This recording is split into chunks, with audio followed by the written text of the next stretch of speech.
Hello and welcome to the Agile Hive Data Center review for the month of April.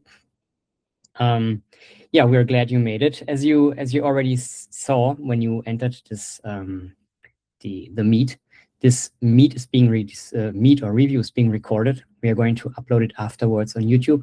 So, in case you share anything, please be mindful with what you share, because it's going to be accessible publicly on YouTube afterwards.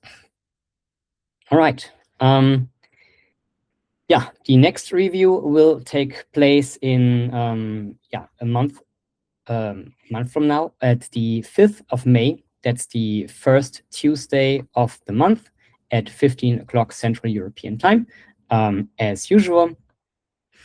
Yeah, and I think we're going to have quite a short review for today because let's start with what the team actually implemented in the last. It's almost 5 weeks from the it's 5 weeks from the last review. For the first improvement that we worked on, we had difficulties in our migration process from Agile Hive Data Center to Agile Hive Cloud. And this did not always work reliably. On some occasions, or especially on one occasion, the Jira Cloud Migration Assistant app did not actually pick up the Agile Hive plugin and did not allow a migration from the data to the cloud instance. For this, we added the server app key for our core plugin explicitly to the manifest file for the cloud migration helper app. And now it works more reliably. And also there's one very positive side effect with this. Previously, you had to enable a dark feature in order for the migration to work. I've added a screenshot here. That's the side where you can enable or disable dark features, and you could set the migration assistant app migration dev mode flag, and this is no longer necessary with the change that we made to the server app key. And you can now disable that in case you have had trial run migration, for example, or you're currently in the migration process. This has been released with the last version last week. In our last review, I told you about the yearly data center approval that we had to undergo from Atlassian. So an app can be data center approved and can be published as that on the marketplace. And with that came some security advices that we implemented in the last release as well. As a standalone point here, I have the public API. These changed a little bit. So in case you are actively using our public API, you now have to make sure that the user with which you access the API does have the browse projects permission for all the projects within Agile Hive as well. Previously, you just had to be an admin user, and we expected the admin user to have the browse projects permission per se, but that does not always have to be the case. Now we also check the browse projects permission to not spill any sensitive data via giving you infos for the project name, for example.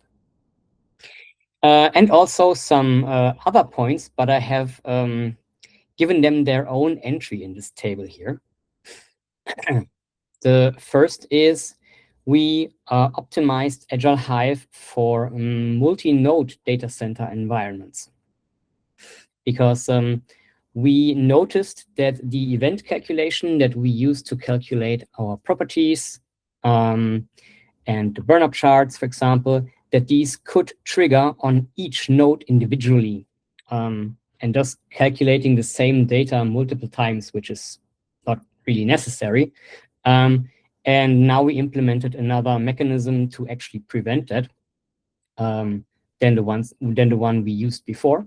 and thus reducing workload on the system. Then we fixed a bug with the drop-down navigation that you can see here on the screenshot on the portfolio level.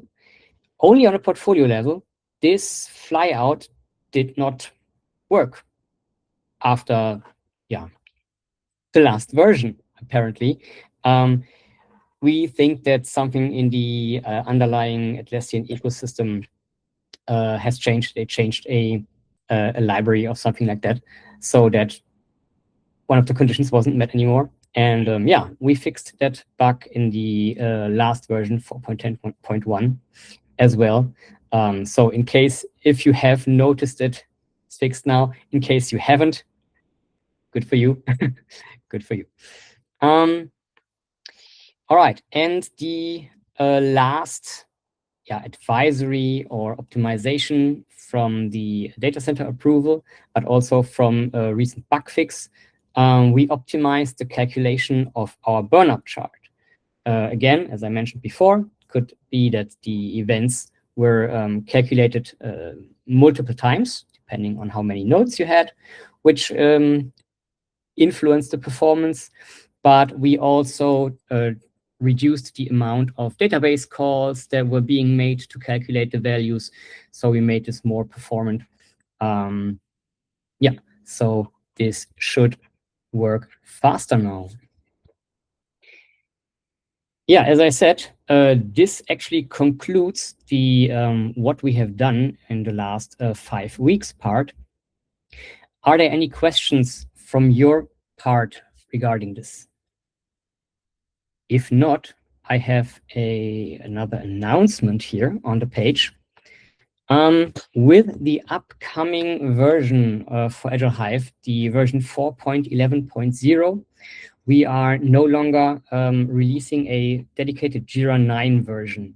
So we will only focus on Jira 11 and Jira 10, and in the future, also Jira 12, of course.